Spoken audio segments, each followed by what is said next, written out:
Assalamualaikum warahmatullahi wabarakatuh. Alhamdulillah rabbil alamin, wa sallallahu wa sallama wa baraka ala nabiyyina Muhammadin wa ala alihi wa ashabihi wa tabi'in wa man tabi'ahum bi ihsanin ila yaumiddin wa sallama tasliman katsira. Amma ba'd.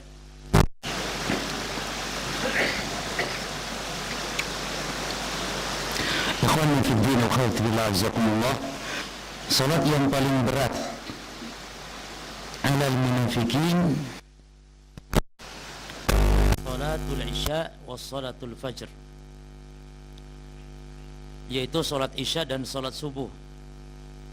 Walau ya'lamuna ma fihima, dan seandainya mereka tahu ma fihima, pahala yang ada pada fihima. Ma di sini apa-apa, maksudnya yakni pahala yang ada pada keduanya, itu salat isya dan salat isya. Salat subuh di sini bukan salat di rumah. Kalau di rumah tidak berat. Apalagi pembahasan kita adalah pembahasan tentang salat berjamaah. Jadi yang dimaksud dengan salat isya dan salat subuh ini bukan salat di rumah. Karena orang-orang munafikin memang senang salat di rumah. Oleh karena itu, kenapa mereka katakan berat? Karena salat subuh dan salat isya ini salat di waktu malam. Waktu malam, yakni orang yang melihatnya kurang atau enggak ada. Sementara orang munafik kalau salat ingin dilihat orang. Yura'unan nas, mereka menampakkan kepada manusia. Maka kalau sholat duhur itu semangat orang munafik itu, karena semua orang lihat, ya. Jadi sholat yang dimaksud di sini sholat berjamaah. Seandainya mereka tahu ma fihima, apa yang ada pada keduanya, ini berupa pahala, la atauhuma, niscaya mereka akan mendatangi sholat isya, sholat subuh, walau habwa, walaupun dengan cara habwa. Habwa yakni berjalan di atas bokong atau di atas mohon maaf, di atas pantatnya. Sebenarnya begitu. Itu yang bahasa kitanya apa kalau sholat, kalau berjalan ngisot apa ya, merangkak gitu ya. Itu yang disebut dengan habwa. Yani ada lagi yang mengartikan habwa, berjalan dengan lutut dan tangan. Bahasa Jawa Barat ngorondang. Bahasa sini apa? Lutut dan tangan. Hah? Ayo itu. Jadi ada yang ngesot gini ya. Gini, yakni ada yang dengan lutut dan tangan. Al-masyu 'alal aidi wa raqab wa raqbi, yakni jalan dengan tangan dan lutut, ya, merangkak. Taib. Walaqad hamamtu an amura bis shalah, dan sungguh kata Nabi, aku menginginkan agar diperintahkan salat, kemudian waktu qam, lalu diiqamahkan, thumma amura rajulan fayusalli bin nas, lalu aku perintahkan manusia untuk mengimami, seseorang untuk mengimami manusia. Ini Rasul itu berangan-angan, ingin suatu hari Rasul berangan-angan tidak mengimami orang. Untuk apa? Ini ada wakilnya gitu, ingin untuk apa? Nabi ingin untuk apa? Keliling apa namanya, operasi. Lihat siapa yang sholat di rumah, ingin dibakar rumahnya oleh Rasulullah SAW. Nah, dengan hadis ini para ulama yang berpendapat wajib, kalau memang berjamaah ini tidak wajib, tidak perlu Nabi untuk apa? Untuk patroli, untuk keliling. Siapa yang sholat di rumah, Nabi akan bakar rumahnya. Ya. Summa antalik ma'i birijalin ma'ahum, ya, hazmun min hatab ila qaumin la yushahiduna shalah. Lalu saya berangkat, bersamaku ada orang yang bawa kayu bakar, ya, untuk menuju kepada orang-orang yang tidak menyaksikan salat yang tidak berjamaah, lalu fa uhariqu alaihim buyutahum binnar, lalu aku bakar rumah-rumah mereka dengan api. Nah, inti dari hadis ini, ikhwan, menunjukkan tentang ya hukum salat berjamaah sebenarnya. Namun tadi dibawakan dua salat yang berat bagi orang munafikin, itu salat subuh, salat isya dan salat subuh. Ini menunjukkan betapa besarnya kedudukan salat apa? Salat isya dan salat subuh. Ya. Dan tentang hukum salat berjamaah sudah kita bahas di pertemuan yang lalu.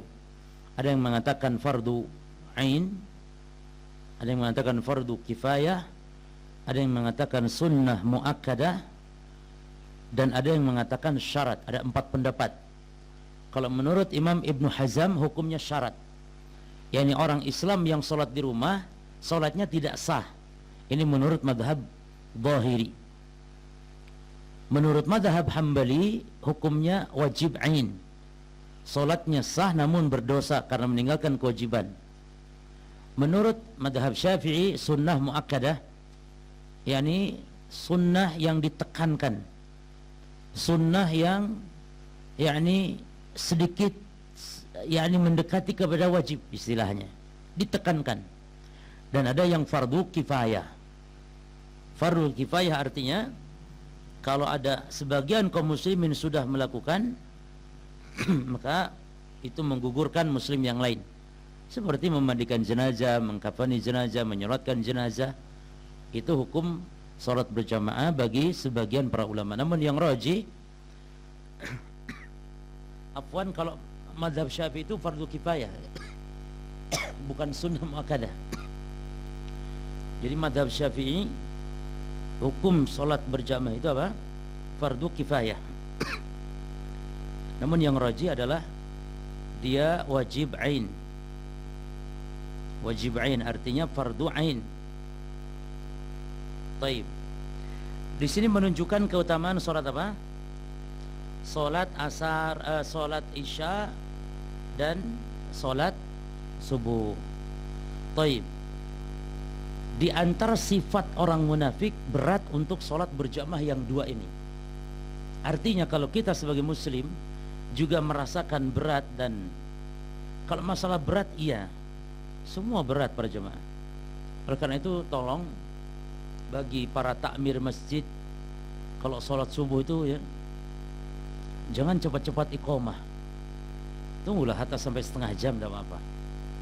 Karena beratnya salat subuh. Ada orang yang bangun tuh baru adzan baru bangun, belum ke belakangnya, belum. Yang junub bisa jadi kan boleh, kita junub sampai subuh tuh boleh, bahkan hatta bulan Ramadan tidak masalah. Nabi junub belum mandi sampai datang sholat subuh, jadi sampai terbit fajar, itu tidak membatalkan puasanya, asal jangan jima saat adzan subuh, jangan. Segera dicabut ya. Kalau memang kebablasan ya segera dicabut, tidak masalah. Termasuk yang rajih tentang orang yang sedang sahur, makan, minum, adzan subuh, ada hadis yang mengatakan lanjutkan sampai selesai yang ada di tangannya. Namun min babil ihtiyat, tetap jemaah, untuk kehati-hatian tinggalkan ya. Memang ada hadis seperti itu. Idza sami'a nida wal ina fi yadihi, apabila mendengar azan subuh sementara ina, gelas piring masih di tangannya, maka diperintahkan untuk menyelesaikan hatta yaqdi hajatahu, sampai selesai. Nah, itu hadis Abu Dawud. Sebagian ulama enggak mengamalkan hadis itu, ditakwil. Itu mungkin azan pertama itu gitu. Karena untuk kehati-hatian ya. Karena kalau tidak nanti sudah terbit fajar dia mesti makan. Bagaimana kalau yang makannya 2 piring atau piringnya besar? Apa mau dihabiskan juga? Orang sudah adzan iqamah misalnya, dia masih makan karena piringnya besar dengan alasan selesaikan hajat yang ada di tangannya. Nah, ini yang masih nampan besar itu loh, kan ada 5 orang, lanjutkan gitu. Maka lebih selamat kita tidak yakni menggunakan hadis itu. Wa qulu washrabu hatta yatabayyana lakumul khaytul abyad wa khaytul aswad minal fajr. Makan minumlah sampai Adzan subuh itu maksudnya. Sampai adzan berhenti berarti. Ya. Taib. Di antara sifat orang munafik jemaah yang lain seperti Allah berfirman sedikit sekali mereka berzikir. Jadi mereka berzikir namun sedikit. Maka orang Islam jangan bangga, saya alhamdulillah sudah zikir. Banyak apa sedikit zikirnya? Sedikit. Orang munafik juga zikir. Wala yadhkurunallaha illa qalila. Dan tidaklah mereka berzikir kepada Allah kecuali sedikit. Berarti orang munafik itu berzikir. Orang munafik juga salat subuh, salat isya, salat subuh berjamaah, namun dirasa berat bagi mereka. Ya. Taib. Maka orang Islam yang salat subuh karena berat di rumah, wah ini sifat-sifat kemunafikan. Tapi jangan memvonis orang Islam ini munafik, jangan. Karena munafik itu ada dua macam. Ada munafik yang i'tiqadi, nifaq al-i'tiqadi, nifaq akbar. Nifaq akbar ini kekal di neraka bahkan lebih buruk dari orang kafir sendiri. Jadi orang Islam yang bersyahadat namun dia membenci Islam, membenci syariat, senang kalau Islam ini hancur, dia senang kalau Islam ini menjadi bulan-bulanan orang-orang kafir, ya, benci dengan syariat, benci dengan jilbab misalnya, benci dengan poligami misalnya, benci syariat poligami ya. Kalau benci suami yang kawin lagi itu boleh. Ibu misalnya benci suaminya kawin lagi, bahkan ngelarang, boleh. Tapi kalau benci syariat poligami itu loh, oh poligami ini bikin dolim saja, apa manfaat? Gak ada manfaat misalnya, gak boleh. Tapi ibu melarang suami kawin lagi, boleh. Ya. Benci suami kawin lagi, ini benci bukan benci terhadap agama syariat, bukan. Ini kebencian biasa, cemburu dan semisalnya. Ya, ini senang ibu-ibu nih kalau punya dalil begini, senang dia dipraktekkan langsung itu. Ya. Aman gitu ya. Tapi boleh enggak ikhwan? Boleh tidak kalau seorang wanita dinikah sama laki-laki, wanita ini bersyarat. Syaratnya apa? Syaratnya boleh engkau nikahi saya, namun syarat nanti jangan poligami. Boleh tidak? Masya Allah, boleh tidak? Hah? Apakah bukan berarti dia nanti mengharamkan apa yang Allah halalkan? Al-jawab tidak. Karena masalah tidak mau dipoligami itu haknya. Bukankah Rasul juga tidak poligami? Poligami tidak Rasul? Tidak poligami. Kapan? Ketika menikah dengan Khadijah. Maka di antara bentuk sunnah Rasul adalah tidak poligami. Kapan? Ketika nikah dengan Khadijah. Nabi poligami setelah Khadijah wafat. Ini berarti jemaah sekalian kesempurnaan Rasulullah di dalam mempraktekkan syariat. Jadi bagi yang monogami ini contohnya Rasul, yang poligami juga contohnya Rasul sallallahu alaihi wasallam. Jelas ya? Menunjukkan kesetiaan kepada istri Rasul. Wah ini ibu-ibu tambah kembang-kembang ini. Ya. Tuh mas katanya gitu. Kata Ustadz gitu. Nah, tidak masalah sudahlah, biar mereka senang sedikit. Baik, yang kedua ikhwan, sifat orang munafik at-takhalluf an salatai al-fajr wal isya. Sifat orang munafik, mereka tidak mau salat isya, salat subuh berjamaah di rumah mereka salat. Karena mereka merasa berat. Ya. Karena salat mereka ingin dilihat orang, sementara hikmahnya kalau malam-malam itu kan tidak ada orang lihat. Jadi mereka malas ngapain? Mereka kan orang munafik, ibadah itu karena ingin dilihat saja oleh Rasulullah, oleh para sahabat, cari aman saja. Ya. Namun hakikatnya hatinya mereka tuh kufur, benci dia kepada Islam.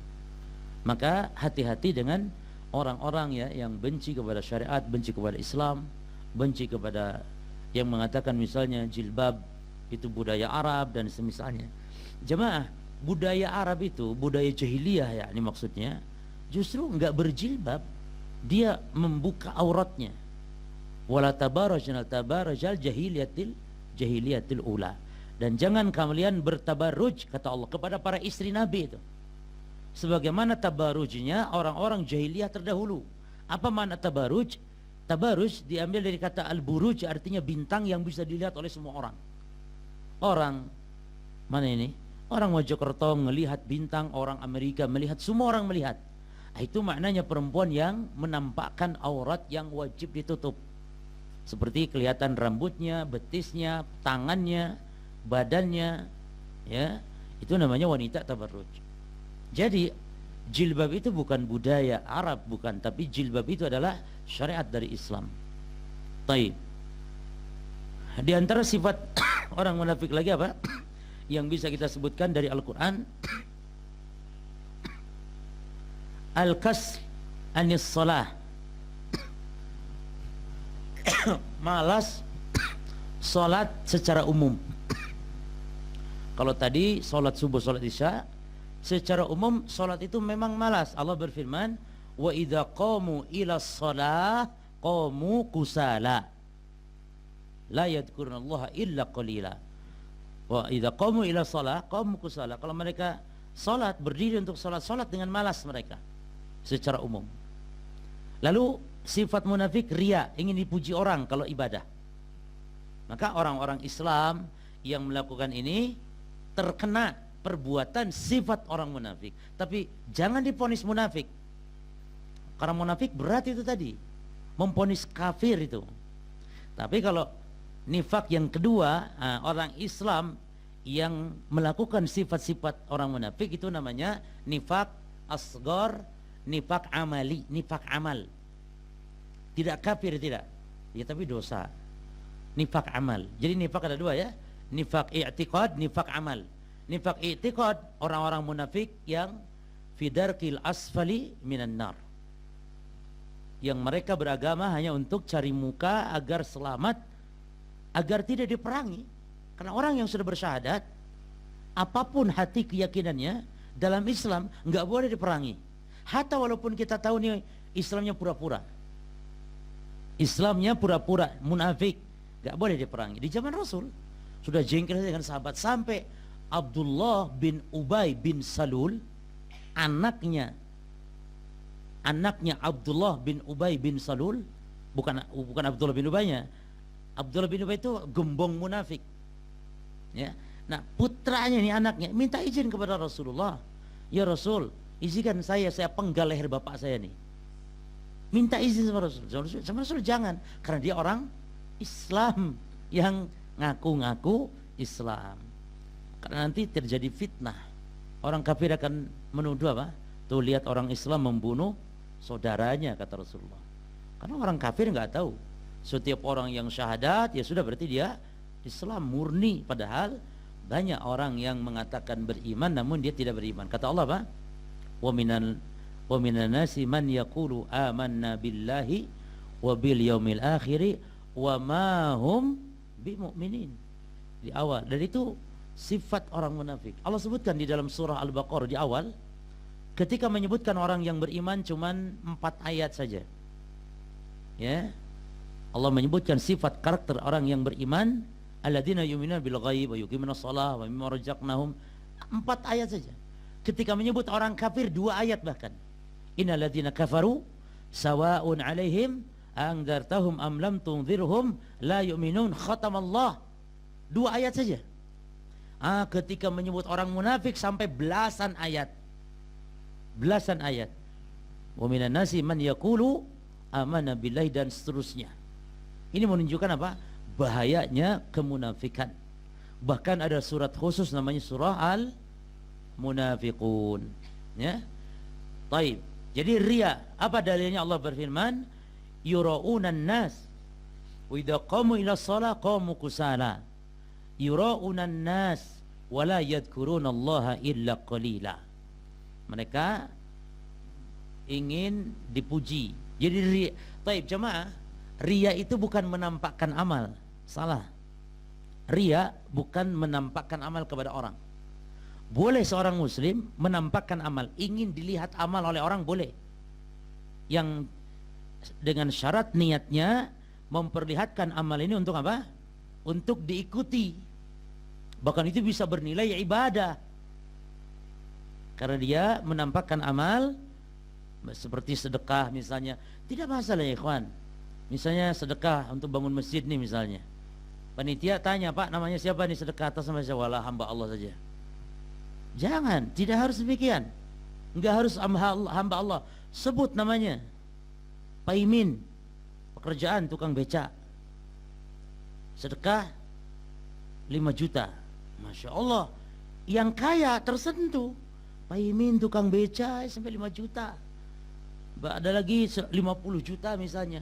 Ini kan memotivasi orang yang bakhil. Lihat Pak Imin saja 5 juta, 50 juta, 10 juta. Padahal cuma tukang beca misalnya. Boleh.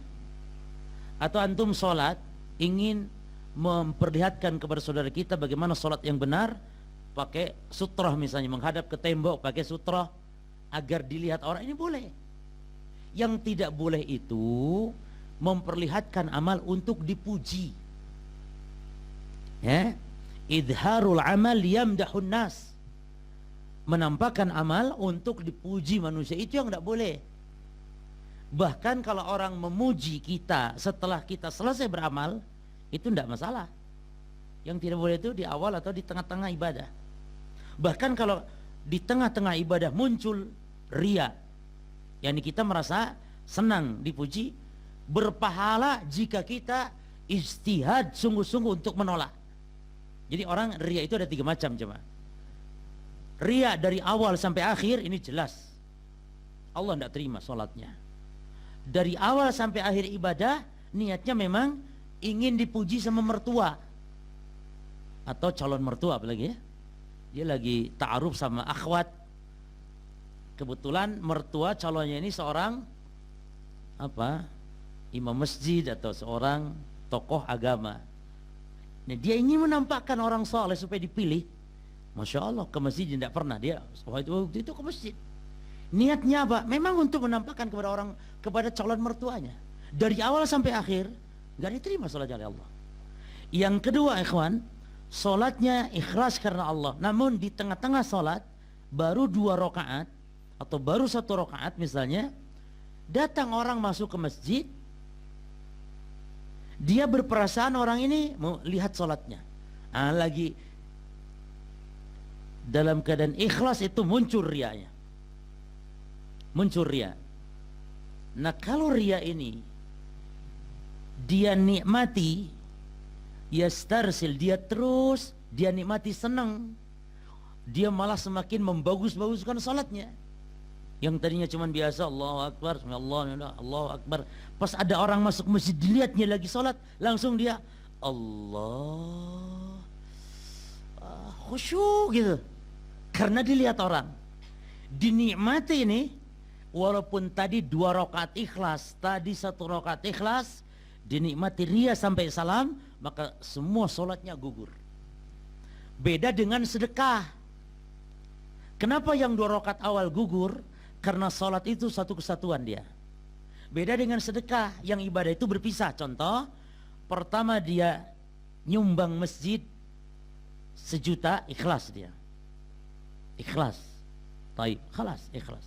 Lalu ada orang puji-puji, Masya Allah hebat sekali nih nyumbang sebenarnya. Dia merasa tersanjung, akhirnya ya udah kalau gitu tak tambah 1 juta lagi. Nah, yang 1 juta pertama dia diterima oleh Allah karena ikhlas.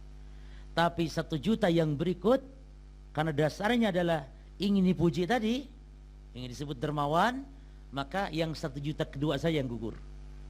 Itu kalau sedekah. Kalau sholat tidak. Misalnya kalau sholat, misalnya rakaat pertama tadi ikhlas diterima, terus yang ria karena 3 rakaat berikut, maka misalnya 3 rakaatnya diterima, tidak diterima, 1 rakaat cuma diterima. Tidak bisa, karena sholat dari takbiratul ihram sampai salam itu satu kesatuan. Jadi perlu diperinci ya. Kalau ria muncul di tengah-tengah, apa hukumnya? Perlu diperinci. Jika ibadah jemaah, ibadah yang satu kesatuan, maka gugur seluruhnya. Ibadah yang tidak satu kesatuan seperti sedekah atau seperti berzikir dan semisalnya, maka tidak, maka dia tidak gugur. Tapi yang ikhlas dia dapat pahalanya, yang ria tidak dapat pahalanya. Ini kalau ria muncul di tengah-tengah. Jadi ada yang menikmati riya tersebut. Terus yang ketiga, riya yang di tengah-tengah muncul namun dia berusaha untuk menolaknya. Nah, ini tidak masalah, tidak berdosa, amalnya tidak gugur. Bahkan orang yang riya namun dia berusaha untuk melawan riya, dia akan mendapat pahala karena sungguh-sungguh menolak. Faman jahadu fina lanahdiyanahum subulana. Siapa yang sungguh-sungguh, kata Allah, menuju kepada jalanku, aku akan beri petunjuk dia. Orang yang riya muncul namun dia berusaha menolak sampai riyanya hilang, maka dia bahkan berpahala. Jelas ya? Jadi yang tidak berpahala, yang hangus kalau ibadah satu kesatuan seperti salat, yang dia muncul riya tengah-tengah dan dianya apa? Menikmati, senang, bahkan malah diperbagus salatnya, itu yang gugur seluruhnya. Na'udzubillah. Yang keempat, riya muncul ketika selesai ibadah. Artinya orang selesai ibadah lalu ada orang yang muji dan dia senang, tidak masalah. Tidak masalah. Misalnya orang selesai mengimami, imam selesai itu datang jamaah. Oh, masya Allah Pak sampean, masya Allah, suaranya lo mau, masya Allah, ya. Terus sing imam tuh gini, dipuji. Nah, itu tidak masalah. Beda dengan dia yang sum'ah. Selesai ibadah, dia memang memperdengar-dengarkan, ingin dipuji, bukan pujian datang sendiri, bukan. Contoh, semalam dia tahajud, lalu siangnya pagi-pagi ngomong sama teman-temannya di kantor, aduh lemes aku. Apa? Halah lemes aku. Apa? Wes, apa? Semalam. Apa semalam? Halah aku semalam pokoknya wes. Apa? Tahajud. Kena. Ya, harusnya nggak usah ngomong. Ya.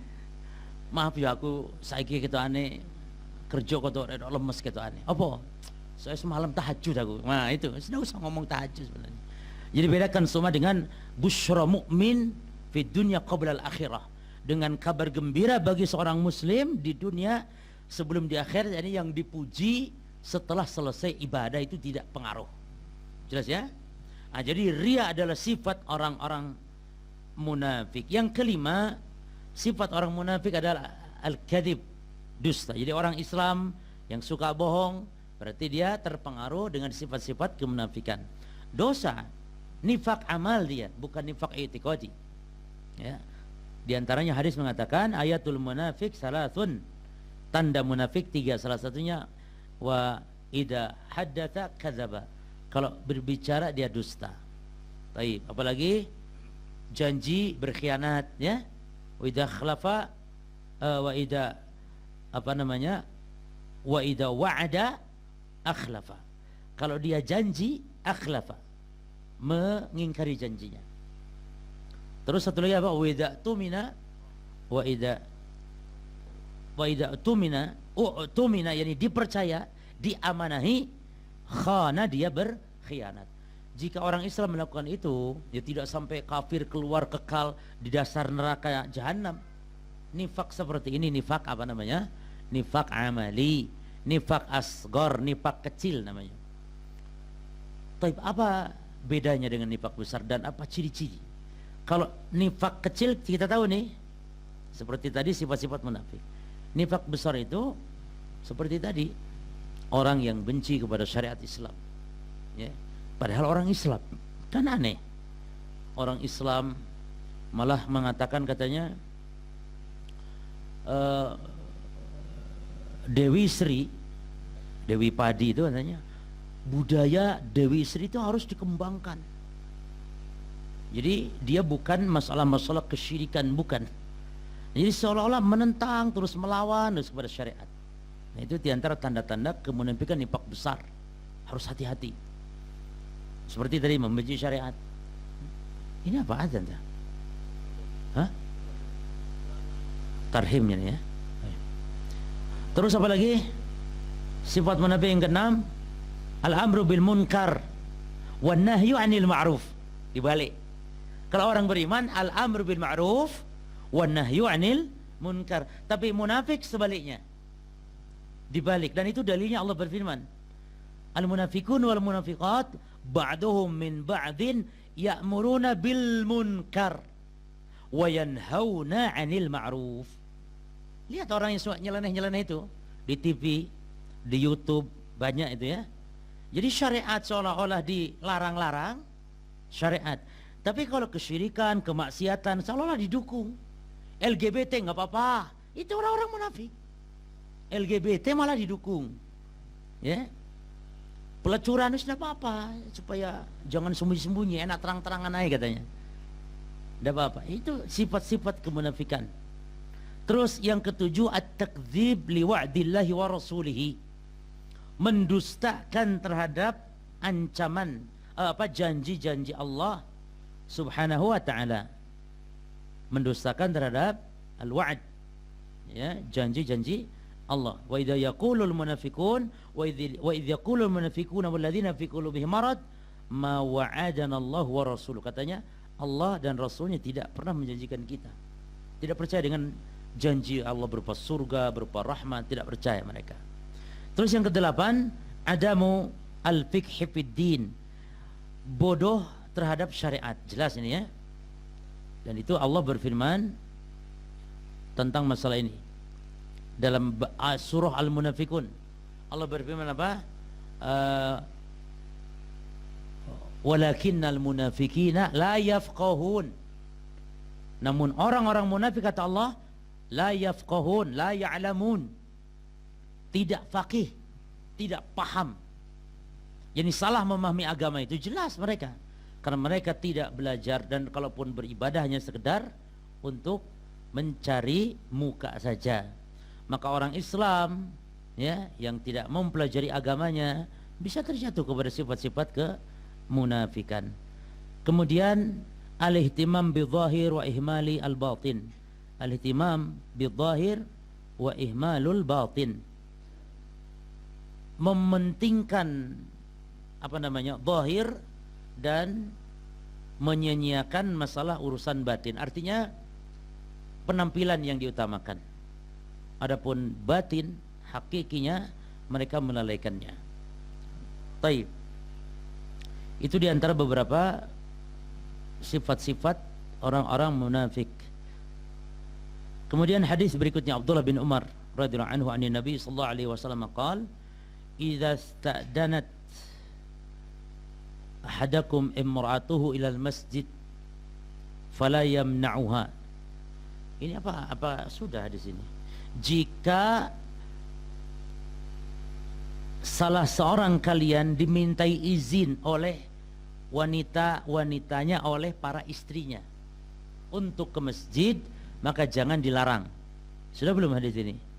Belum. Baik. Qal, maka Abdullah bin Umar berkata, faqala Bilal bin Abdullah, berkata Bilal bin Abdullah. Siapa yang dimaksud Bilal di sini? Jangan keliru. Bilal bin Abdullah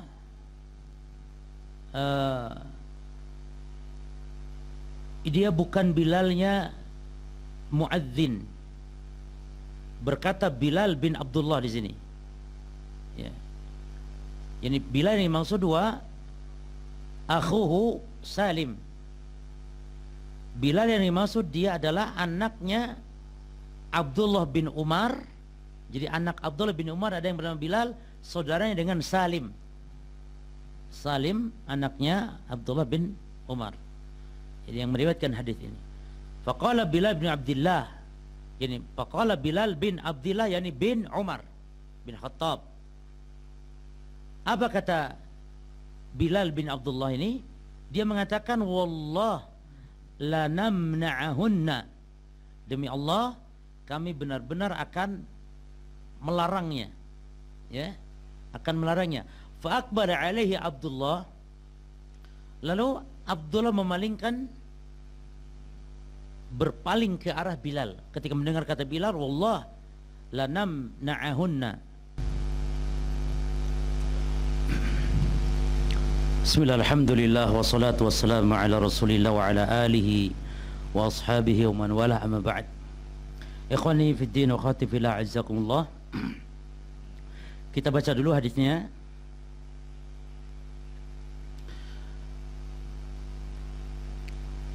Qal faqala Bilal bin Abdullah, maka berkatalah Bilal bin Abdullah, yakni Bilal bin Abdullah anaknya Abdullah bin Umar, berkata, wallahi lanamna'ahunna, demi Allah kalau saya akan saya larang, katanya.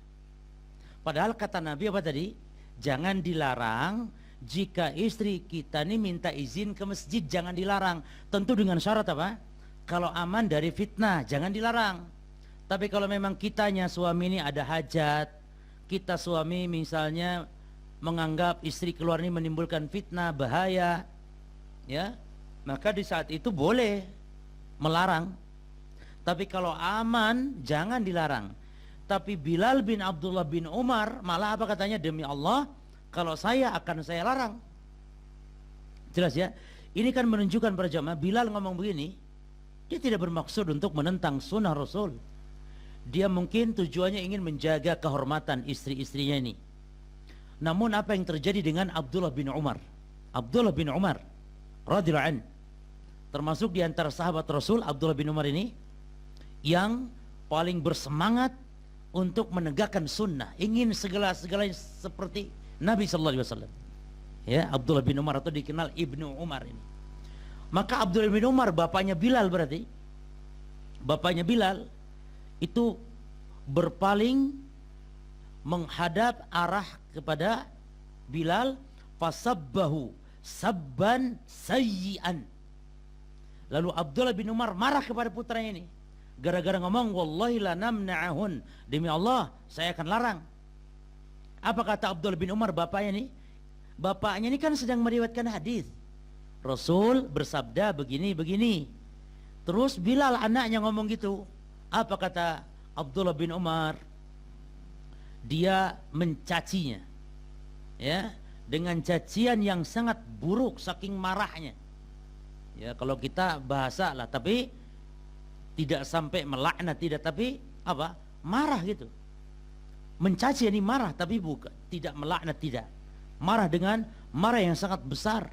Apa kata Ibnu Umar? Ma sami'tuhu sabahu mithlu qat. Kata Rawi mengatakan, aku tidak mendengar dia mencaci seperti cacian yang semisal, saking kerasnya cacian tersebut. Wa qala, lalu Ibnu Umar mengatakan, ukhbiruka an Rasulillah sallallahu alaihi wasallam, aku kabarkan kepadamu dari Rasul sallallahu alaihi wasallam. Kata Rasul, jangan dilarang jika istri minta izin ke masjid. Wa taqul, sementara engkau mengatakan, wahai Bilal, engkau mengatakan, wallah lanamna'ahun, demi Allah kami akan larang. Apa ini? Jadi Ibnu Umar cemburu terhadap Bilal ketika sabda Rasul, sunnah Rasul ditentang. Ini berarti sangat berpegang teguhnya Ibnu Umar terhadap sunnah Rasul. Taib, wa fil labdin, dan dalam lafaz yang lain bunyi hadis nabinya adalah la tamna'u ima Allah masajid Allah. Jangan kalian larang wahai para lelaki wanita-wanita kalian, para hamba-hamba Allah. Wanita-wanita, ya, istri, ya, anak kita perempuan, jangan dilarang untuk berangkat ke masjid-masjidnya Allah. Taib, hadis ini berkaitan tentang solat jamaah. Apa ikhwan?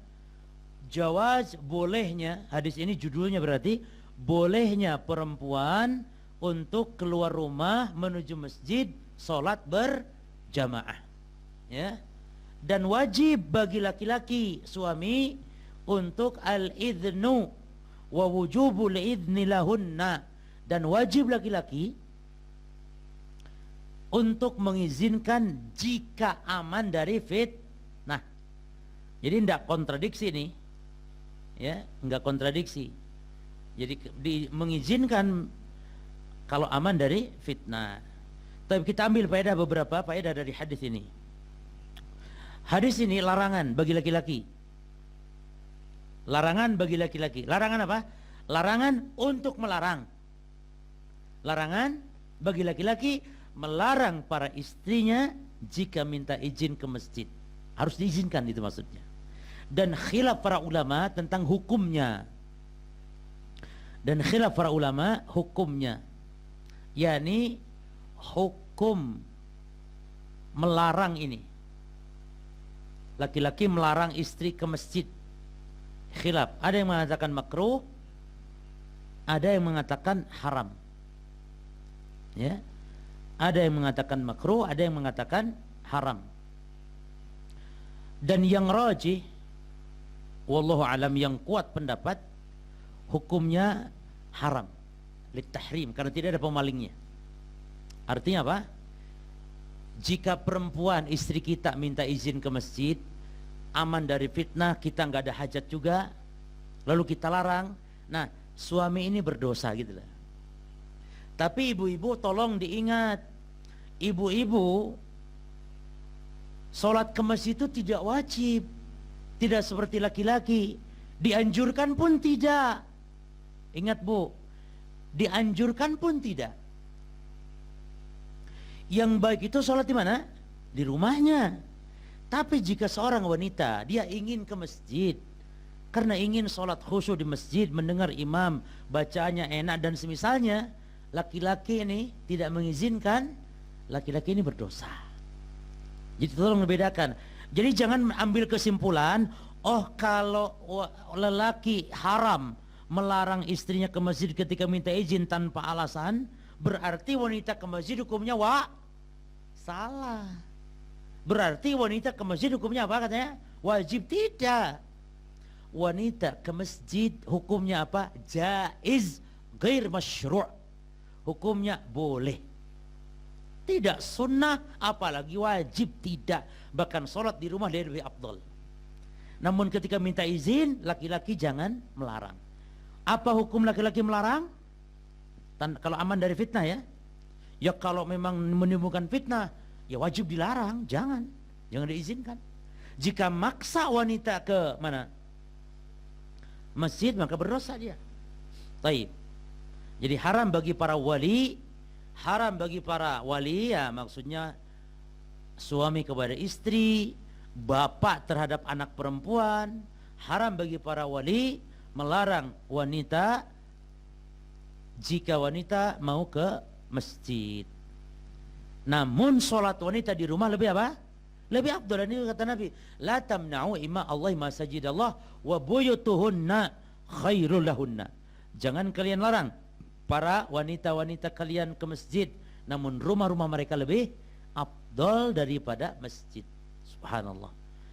Demikian indah syariat di dalam memberikan hak-haknya kepada para wanita. Ya. Taib.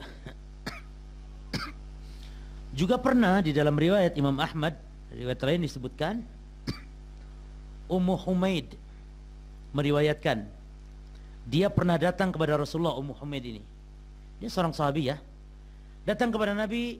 Dia mengatakan, ya Rasulullah, inni uhibbu sholata ma'ak. Ya Rasulullah, kami para wanita ini, saya khususnya, saya suka sholat bermakmum kepadamu di masjid ya Rasul. Maka faqala Nabi SAW, qad alimtu. Kata Nabi, iya saya tahu, kata Nabi. Wa salatuki fi baitiki, namun kata Nabi, salatmu di rumahmu khairun laki, lebih baik bagimu, min salatiki fi hujratiki, lebih baik bagimu daripada salat di ruang tamu. Ini salat di rumah lebih baik daripada salat di ruang tamumu. Wa salatuki fi hujratiki khairun min salatiki fi dariki, dan salatmu di ruang tamumu lebih afdal daripada salatmu di mana? Salatmu di rumah di luar. Ini wanita itu semakin menyempil tempatnya, itu semakin afdal. Wanita kalau sholat di rumah, mana yang afdal? Sholat di ruang depan atau di ruang tengah? Di ruang tengah afdal. Dibanding ruang tengah dengan kamarnya, mana yang afdal? kamarnya yang afdal. Kalau di kamar itu ada ruang sempit, kamarnya, karena kamar-kamar zaman sekarang Bapak Ibu, Masya Allah. Kalau zaman Rasul kamarnya itu ya, subhanallah, Aisyah tidur itu menselonjorkan kakinya. Giliran Nabi sujud tuh, itu Aisyah harus menekuk kakinya, maka dicolek sama Nabi. Sehingga ketika Nabi sujud, kaki Aisyah ditekuknya. Ini menunjukkan kalau wanita laki-laki menyentuh, saling sentuh itu apa? Tidak membatalkan wudu. Rasul menyentuh kakinya Aisyah sehingga ditekuk. Ketika Nabi bangkit dari sujud, berdiri, Aisyah menselonjorkan kakinya seperti jenazah, panjang di hadapan Nabi sallallahu alaihi wasallam. Berarti boleh bersentuhan laki perempuan dan tidak membatalkan wudu. Ustadz, mungkin nabinya pakai sarung tangan. Saya jawab, mungkin tidak pakai sarung tangan. Ayo. Masa jamaah Rasul sholat pakai sarung tangan? Ya, nyentuh Aisyah. Rasul mencium, masa cium pakai apa juga bibirnya?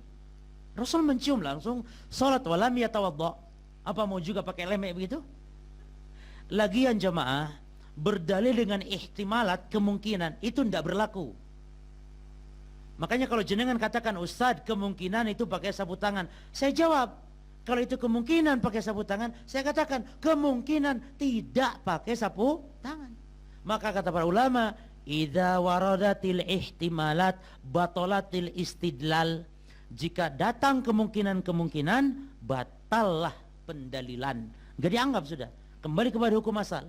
Masa orang cium pakai sapu tangan ya, cium ya pakai bibir sentuh atau pakai apa? Bibir menyentuh pipi atau semisalnya.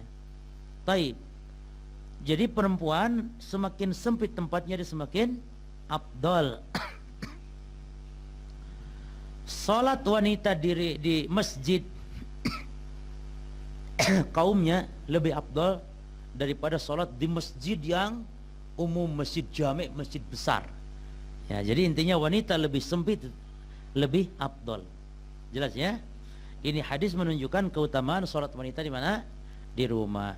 Terus bolehnya wanita keluar untuk salat berjamaah dengan syarat, satu syaratnya ada mutatayyub, tidak boleh pakai minyak wangi. Ya. Kata Nabi, waliyakhrujna idza kharajna tafilatin. Dan kalau keluar rumah, maka hendaklah wanita keluar rumah ke masjid, yakni untuk berangkat ke masjid, kata Nabi, hendaklah tafilatin, yakni tafilat itu tanpa memakai minyak wangi, tanpa harum, tanpa ada aroma harum. Itu kalau mau ke masjid. Apalagi mau ke kondangan tambah dilarang. Mau ibadah saja begitu.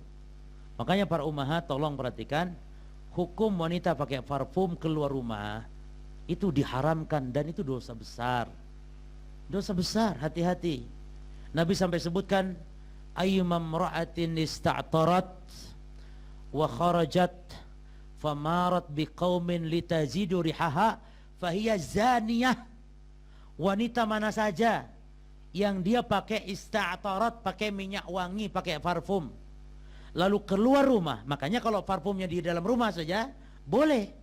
Yang haram tuh kalau keluar rumah nih, walaupun belanja ke warung, keluar rumah mananya, lalu melewati suatu kaum agar dicium aromanya oleh kaum, jadi oleh laki-laki, agar dicium aromanya, maka wanita itu kata Nabi pezinah, yakni seperti wanita pezinah.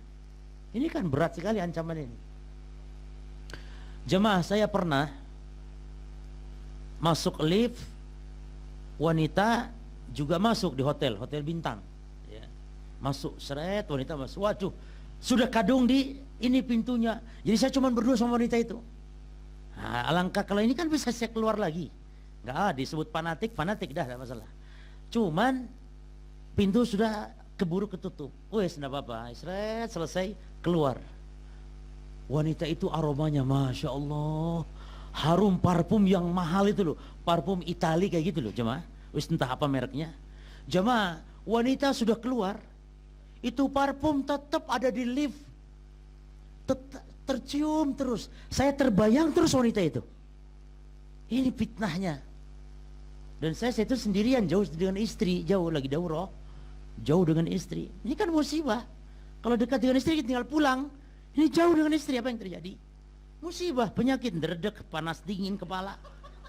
Ini musibah akibat daripada wanita pakai parfum. Ya. Tapi juga jangan bau ketiak, juga ganggu wanita. Tetap artinya jangan bau, tidak boleh harum. Apa maknanya berarti? Jangan bau, tidak boleh harum. Nah, taib ya. Lalu di dalam hadis yang lain kata Nabi, ayyuma imra'atin asabat bukhuran atau bakhuran fala tashhadu ma'ana al-isya al-akhirah. Wanita mana saja yang pakai bakhur. Bakhur itu minyak, bakhur itu wangi-wangian yang dibakar. Ya, orang-orang Arab suka itu dengan yang namanya wangi-wangian dibakar dari kayu-kayuan dan semisal. Suka ada tuh di wadah kayak gelas gitu ya. Masukin ke jaket-jaketnya, ke baju. Itu memang di rumah-rumah. Coba antum di rumah antum pakai. Itu sunnah jemaah. Senang, malaikat senang dengan harum-haruman. Setan tidak masuk rumah yang harum-harum.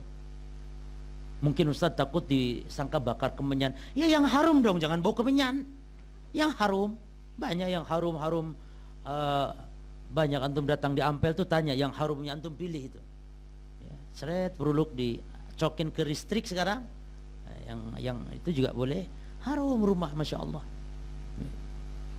Jangan yang memang bau, apalagi bakarnya malam Jumat lagi, kliwon lagi. Wah itu musibah.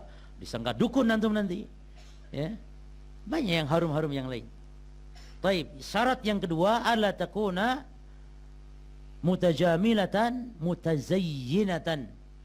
Syarat yang kedua, tidak boleh berdandan, tidak boleh bersolek, ya. Karena banyak sekarang wanita mau ke masjid kayak mau ke, masya Allah. Bahkan naudzubillah ada gadis-gadis wanita sekarang, termasuk mungkin ibu-ibu, kalau ke masjid berangkat pakai celana legging. Lalu rukuh mukenanya itu dikreseki pakai tas kresek. Jadi nanti tutup auratnya kapan? Di dalam masjid baru pakai rukuh, pakai mukena. Itu tidak boleh. Dari rumah itu sudah pakai mukena rapih, tidak terlihat lagi kecuali muka dan telapak tangan. Ya, jadi tidak boleh berdandan. Taib. Kemudian hadis ini para ikhwan sekalian,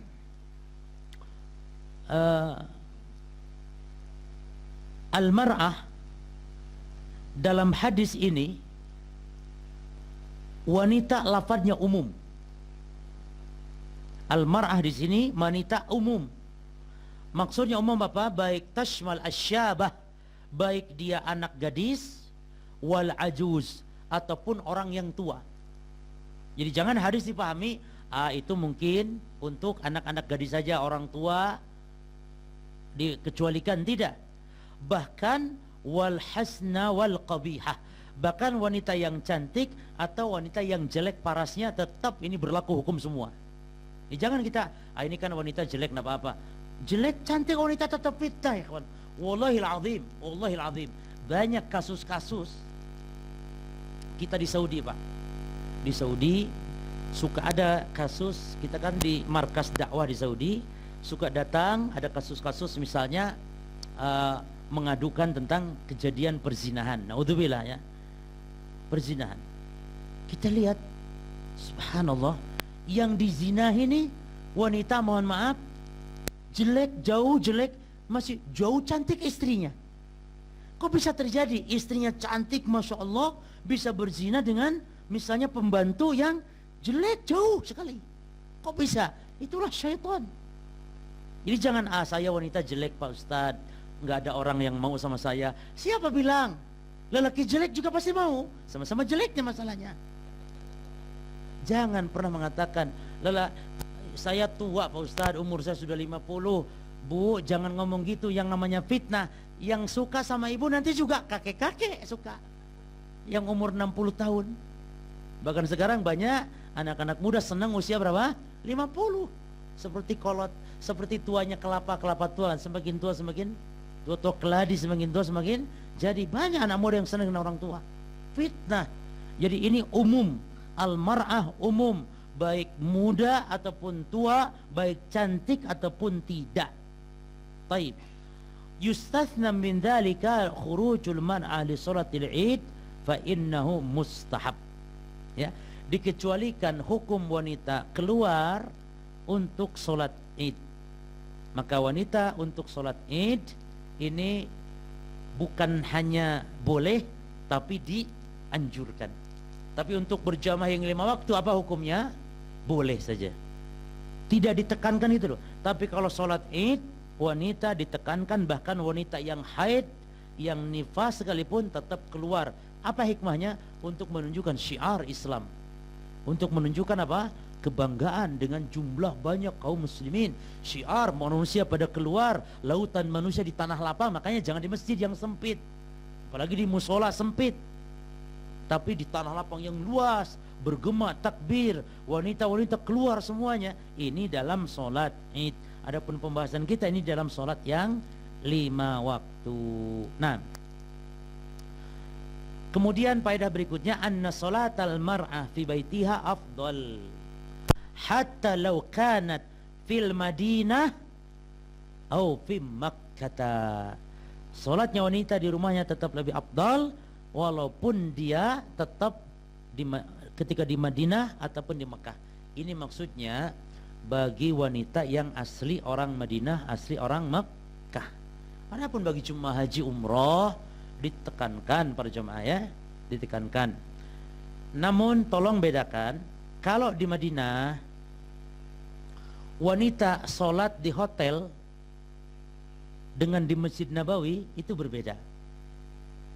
Dalam hal kelipatan dilipat gandakan 1000 kali sholat dibanding masjid lain kecuali Masjidil Haram.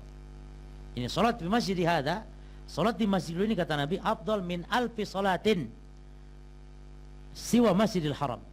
Sholat di masjid ini dilipat gandakan 1000 sholat dibanding masjid lain kecuali Masjidil Haram. Taib. Ini para jamaah bagi mereka yang sholat, tolong perhatikan, di dalam pagar, di pagar besar, pagar luar ya, pagar luar Masjidil Haram. Jadi orang yang sholat di dalam pagar dapat itu 1000. Tapi kalau di luar pagar, apalagi di kamar hotel, maka tidak dapat kecuali sholat seperti biasa. Namun kalau di Mekah, tolong perhatikan, ada khilaf para ulama tentang kelipatan 100.000 kali sholat di Mekah. Ada khilaf antara apakah hanya khusus Masjidil Haram saja yang ada Ka'bahnya atau juga di dalam tanah haram. Tanah haram ya. Jadi tanah haram itu ada batasannya, cuma ada gapuranya itu. Di sini batasan tanah haram luas. Artinya apa? Artinya pendapat pertama mengatakan khusus Masjidil Haram saja. Pendapat kedua, dan ini yang roji yang benar, kelipatan salat itu bukan di Masjidil Haram saja, tapi siapa yang salat di dalam lingkungan tanah haram walaupun di luar Masjidil Haram, yakni salat di masjid manapun di Mekah selama di dalam masjid itu di dalam tanah haram tetap dapat kelipatan 100.000 kali salat. Termasuk salat ibu-ibu di dalam hotel, walaupun tidak ke jalan ke Masjidil Haram tidak masalah. Masalah kelipatan tetap dapat. Namun tentu kalau giliran ganjaran, mana yang afdol? Yang afdol di masjid lah tentunya jemaah. Karena semakin dekat dengan Ka'bah semakin afdol. Satu. Yang kedua, semakin banyak yang sholat berjamaah, maka semakin besar pahala kepada orang yang ikut sholat. Contoh di sini kita jemaah. Antum mungkin dekat rumah antum ada 2 masjid, jaraknya sama. Antum boleh pilih itu kalau jarak sama. Cara pilih masjid itu bagaimana jemaah? Pilih masjid yang paling banyak jumlah orang yang sholat, karena pahalanya lebih banyak dibanding masjid yang jumlah sholatnya sedikit. Apalagi ada masjid yang muadzin, yang qomat dan yang plus imam serta makmum orang satu. Yang adzan dia, yang qomat dia, yang imam dia, makmum dia, karena nggak ada orang makmum. Ada masjid yang gitu. Ini naudzubillah kalau sampai gitu masjid. Nah, namun yang paling banyak jumlah jamaah, yang paling besar pahala. Jelas ya? Jadi tolong dibedakan antara Masjid Nabawi dengan Masjidil Haram. Pendapat yang rajih, Masjidil Haram orang di luar Masjidil Haram pun selama di tanah haram salatnya tetap dilipat gandakan. Adapun bagi orang Mekah asli, salat di rumah mereka lebih afdal. Karena Nabi mengatakan itu di Masjid Nabawi. Ya. Ketika kata Nabi, la tamna'u ima Allah masajid Allah wa buituhunna khairul lahunna.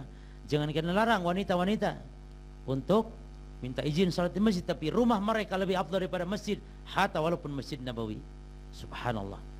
Artinya apa? Bagi mereka-mereka ya, salat di rumah tetap dilipat gandakan dengan kelipat gandaan salat yang ada di masjid. Jadi ibu-ibu jangan merasa rugi. Berarti ibu-ibu salat ke masjid itu sebenarnya bukan untuk mencari tentang kelipatan pahala. Kalau kelipatan pahala di rumah juga sudah dapat. Cuman barangkali kalau di masjid ingin apa?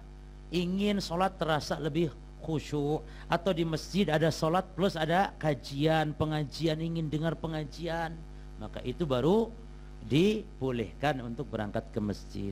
Wallahu taala alam. Insyaallah tolong ingatkan pertemuan yang akan datang tentang salat sunnah rawatib.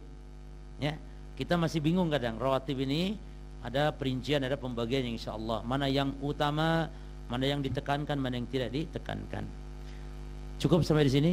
Ini yang bisa kita bahas, mudah-mudahan bermanfaat. Subhanakallahumma bihamdika asyhadu an la ilaha illa anta astaghfiruka wa atubu ilaik. Assalamualaikum warahmatullahi wabarakatuh.